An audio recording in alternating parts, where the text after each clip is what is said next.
우리 어제 아침에 하나님을 근실히 섬기려고 하는 자들에게는 반드시 적이 있다 라고 말씀드렸어요. 그런데 그 적은 멀리 있는 어떤 사람, 멀리 있는 어떤 일이 아니라 가까이 있는 어떤 사람, 가까이 있는 어떤 일인 경우가 많다. 왜 그런가? 사탄이 그렇게 하기 때문에 그렇다. 멀리 있는 사람을 통해서 우리를 공격해 봐야 별로 의미가 없어요. 가까운 데 있는 사람을 통해서 우리를 공격해야 우리가 그만큼 타격을 많이 받기 때문에 사탄은 늘 가까운 데 있는 사람들을 이용해서 우리를 공격하기를 좋아한다라고 말씀을 드렸습니다. 자, 그런데 사탄이 가까운 사람들을 통해서 우리를 말로 공격할 때 쓰는 무기가 하나 있어요. 그것이 무엇입니까? 3절 보세요. 그들이 칼같이 자기 혀를 연마하며 화살같이 독한 말로 겨누고. 옆에 있는 사람을 통해서 나를 때리게 하는 게 아니, 칼로 찌르게 하는 게 아니, 가까이 있는 사람을 통해서 우리를 공격하는데 무엇으로? 말로 우리를 공격한다라고 말하고 있는 것을 보게 돼요. 여기 보면 말로 우리를 공격하는 것을 뭐로 비유해서 이야기합니까? 그 혀를 날카롭게 연마한다. 말로 우리를 공격하는 것을 마치 칼을 갈듯이, 칼을 날카롭게 갈듯이 혀를 날카롭게 연마한다. 뿐만 아니라 말을 화살같이 연마하여 그 끝에 독을 발라 우리를 향해 쏜다. 한마디로 독화살을 우리에게 쏜다.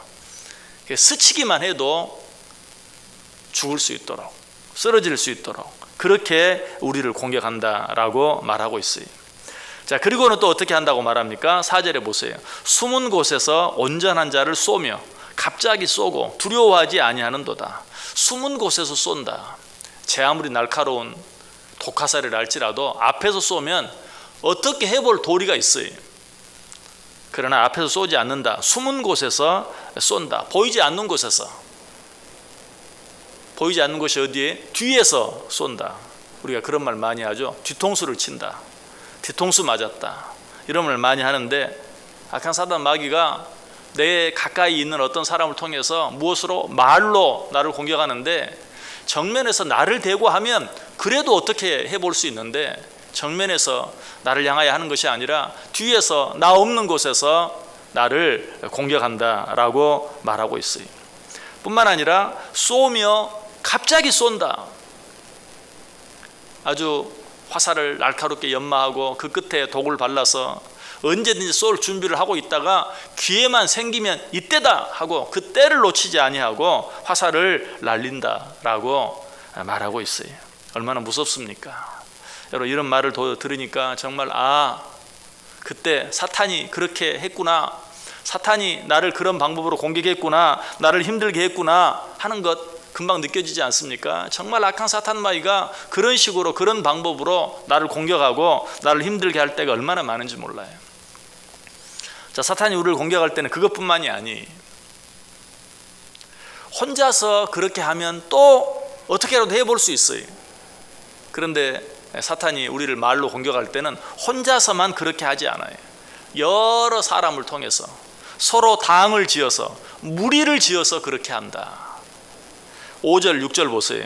그들은 악한 목적으로 서로 격려하며 남몰래 올무 놓기를 함께 의논하고 하는 말이 누가 우리를 버리요하며 그들은 죄악을 꾸미며 이르기를 우리가 묘책을 찾았다 하나니 각 사람의 속뜻과 마음이 깊도다. 당을 지어서 자기들끼리 서로 악한 마음, 악한 뜻으로 서로 격려하면서 한 사람이 아니라 두 사람이, 세 사람이, 네 사람이, 여러 사람이 한꺼번에, 한 사람이 나에게 독한 화살을 날려도 감당하기가 어려워요. 근데 여러 사람이 한꺼번에 여기서 저기서, 아니 한꺼번에 몰려들어서 말로 우리를 공격할 때 얼마나 견디기 어려운지 몰라요. 사탄은 당을 지어서 우리를 공격하고 우리를 쓰러뜨리기를 좋아해요.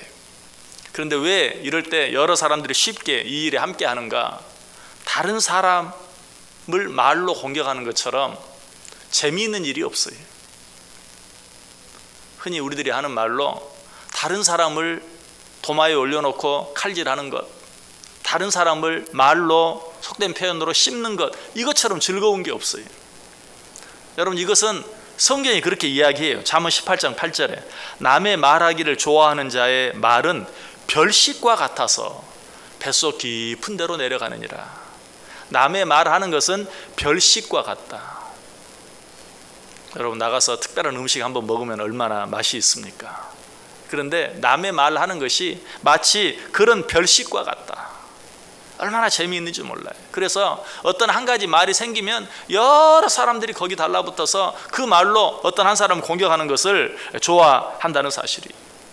그러나 이 일을 당하는 사람은 어떻습니까? 그야말로 날카로운 칼로 심장을 도려내는 것 같아요. 그래서 야고보서 3장 5절과 6절은 이와 같이 혀도 작은 지체로 내 큰 것을 자랑하도다. 보라, 얼마나 작은 불이 얼마나 많은 나무를 태우는가. 혀는 곧 불이요 불의의 세계라. 혀는 우리 지체 중에서 온 몸을 더럽히고 삶의 수레바퀴를 불사르나니 그 사르는 것이 지옥불에서 나느니라. 여러분, 이번 고성 산불도 한번 생각해 보세요. 전봇대 하나에서 변압기 하나가 터짐으로 말미암아서 상상할 수 없을 만큼 넓은 지역의 산을 태워버리고 마는, 산만 태웠으니까 인간까지도 다 불로 삼켜버리고 마는 그런 일을 우리가 봐요.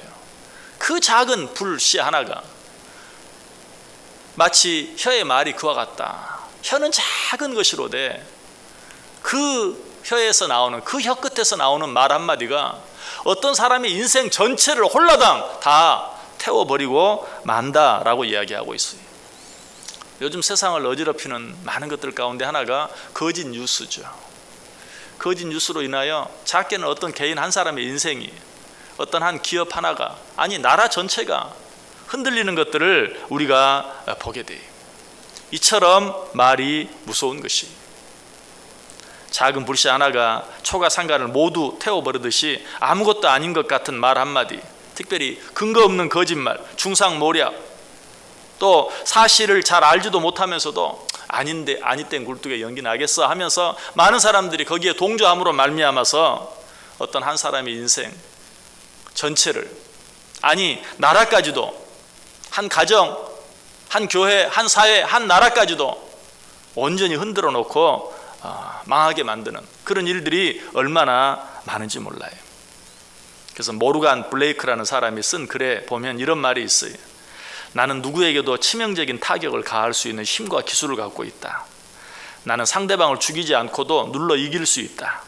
나는 가정과 교회와 국가를 파괴한다. 나는 어떤 건강한 사람의 건강도 파괴할 수 있다. 나는 어떤 담대한 사람의 인생도 파괴할 수 있다. 나는 날개를 타고 바다를 여행한다. 순결한 사람도 내게는 무력하며 정의로운 사람도 내게는 무력하다. 나는 진리와 정의와 사랑을 경멸한다. 나는 나의 희생자를 전 역사에, 전 나라에, 전 세계에 갖고 있다. 나는 바닷가의 모래알보다 더 많은 노예를 거느리고 있다. 나는 결코 망가가지 않는다. 나는 결코 용서하지도 않는다. 내 이름은 중상모략이다. 말 한마디로 어떤 한 사람의 인생, 어떤 한 가정, 어떤 한 교회, 어떤 한 사회, 어떤 한 나라까지도 얼마든지 파괴할 수 있다. 이런 일로 인해 희생된 많은 사람들을 나는 전 세계에 갖고 있다. 정말 그래요. 말은 그처럼 무서운 것이, 특별히 없는 말로 누군가를 괴롭게 하고 힘들게 하는 것, 얼마나 힘든 일이, 견디기 어려운 일인지 몰라요. 이번에 조양효 한진그룹 회장이 갑자기 별세했죠. 물론 지병이 없었던 것은 아니지만 많은 사람들이 최근에 당한 여러 가지 많은 일들, 특별히 그 가족들로 인하여 온 가족이, 정말 그런 일도 드물잖아요. 자기 아내, 자기 아들, 자기 두 딸, 온 가족으로 인해서 그 받게 되는 스트레스가 얼마나 컸겠어요. 자, 그런데 그 일들은 거짓말은 아니에요. 사실이에요. 사실이라 할지라도 그로 인해서 당하는 그 스트레스가 너무 커서 정말 견디지 못하고 세상을 떴어요. 그런데 사실이 아닌 말로 그런 일을 당한다고 생각해 보세요. 사실인데도 견딜 수가 없는데 사실이 아닌 말로 그런 어려움을 당한다면 얼마나 더 견디기 어렵겠어요. 말은 이처럼 무서운 것이, 특별히 거짓말, 중상모략은 얼마나 무서운 것인지 몰라요. 잠언 6장 16절 이하에 보면 여호와 하나님께서 가장 싫어하는 것들이 어떤 것들이 있는가를 67가지로 이야기해요. 여호와께서 미워하시는 것 곧 그의 마음에 싫어하시는 것이 67가지이니 곧 교만한 눈과 거짓된 혀와 무죄한 자의 피를 흘리는 손과 악한 계교를 꾀하는 마음과 빨리 악으로 달려가는 발과 거짓을 말하는 망령된 증인과 및 형제 사이를 이간하는 자이니이다. 이 말씀을 가만히 보면 여호와 하나님께서 가장 싫어하시는 것이 무엇인가? 얼마나 하나님이 싫어하는 게 많겠어요. 그런데 그것을 6가지 7가지로 정리를 했어요. 그런데 하나님이 가장 싫어하는 6가지 7가지 가운데 거짓말이 2번 3번이나 나와요. 하나님이 가장 싫어하는 것을 정말 6가지 7가지로 정리하고 또 정리하고 요약하고 또 요약하는데 그 가운데서 거짓말하는 것, 형제를 이간하는 것, 망령된 증인, 이렇게 2번 3번 반복해서 이야기하고 있는 것을 봐요. 왜 그랬을까요?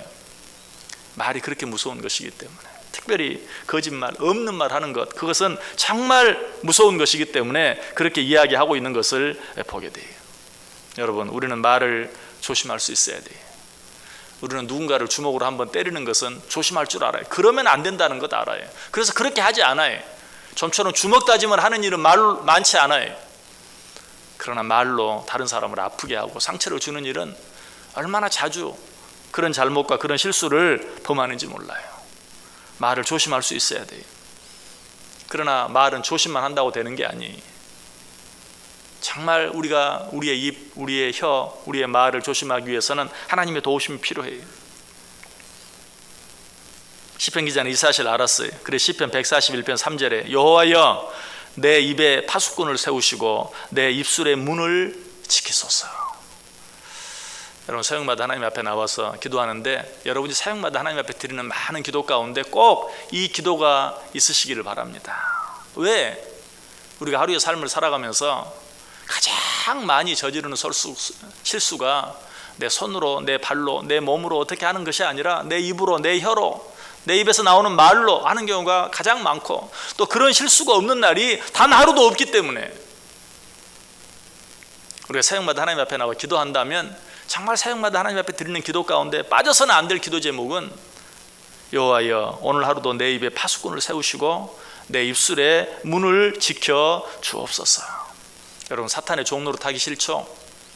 사탄의 종노릇을 가장 쉽게 하는 방법이 말을 너무 쉽게 하는 것이, 말을 너무 함부로 하는 것이,